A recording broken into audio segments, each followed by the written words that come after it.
আমার কাছে মনে হয় যে আমার প্রজন্মে যারা আমরা খেলা দেখে বড় হয়েছি, আকরাম ভাই, বুলবুল ভাই, নান্নু ভাই, ওনারা ছিলেন আমাদের রোল মডেল এবং উনি মানুষ হিসাবে অসাধারণ।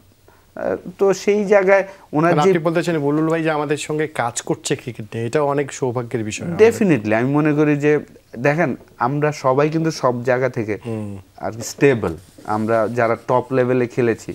সবচেয়ে বড় কথা হচ্ছে যে অভিজ্ঞতা, উনি শুধু তো মানে স্ট্রাকচার যে আফগানিস্তানের যে আজকে ক্রিকেট স্ট্রাকচার সম্পূর্ণটা কিন্তু ওনার হাতে করা। চায়নাতে করেছেন, আর অনেকগুলি দেশে উনি স্ট্রাকচার তৈরি করছেন। তো উনি জানেন সিস্টেমটা পুরো কীভাবে একটা দেশের স্ট্রাকচার তৈরি করে প্যাড বের করে আনা, মানে অন্য উপর থেকে ভাবতে পারেন আর কি।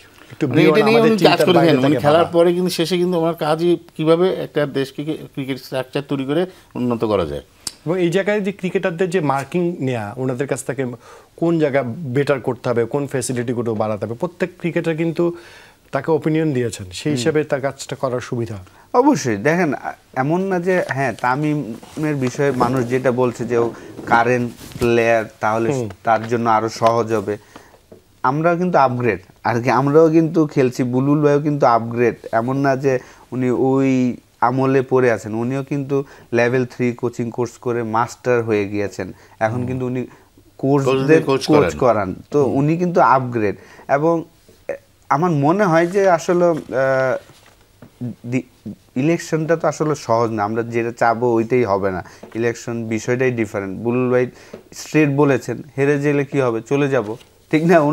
আর কি আমাদের মতন মানুষ যারা আছে আমরা এখানে কিন্তু সার্ভ করতে আর কি। বুলবুল ভাই আসছেন কিন্তু বাংলাদেশের 25 বছরে যেই জায়গায় যাওয়া উচিত ছিল স্ট্রাকচার, দেখেন 2006-এ যে ইনডোর হয়েছে মিরপুরে, ওই ইনডোরই কিন্তু পড়ে আছে, ঠিক না?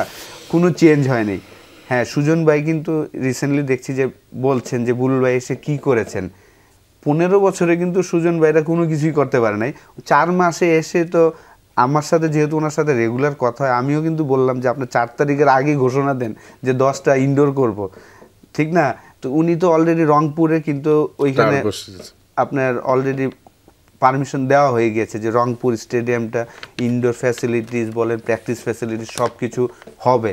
তো যখন পূর্ণভাবে আবার আসবে, একদম সম্পূর্ণ পাওয়ার নিয়ে আসবেন, তখন হয়তো এই কাজ। আপনি যেটা বলতে চাচ্ছেন দুইজনেই যে অপরচুনিটিটা আমরা পেয়েছি বুলবুল ভাইয়ের হাতে, এটা আপনার হাতছাড়া করতে চান না। ডেফিনেটলি।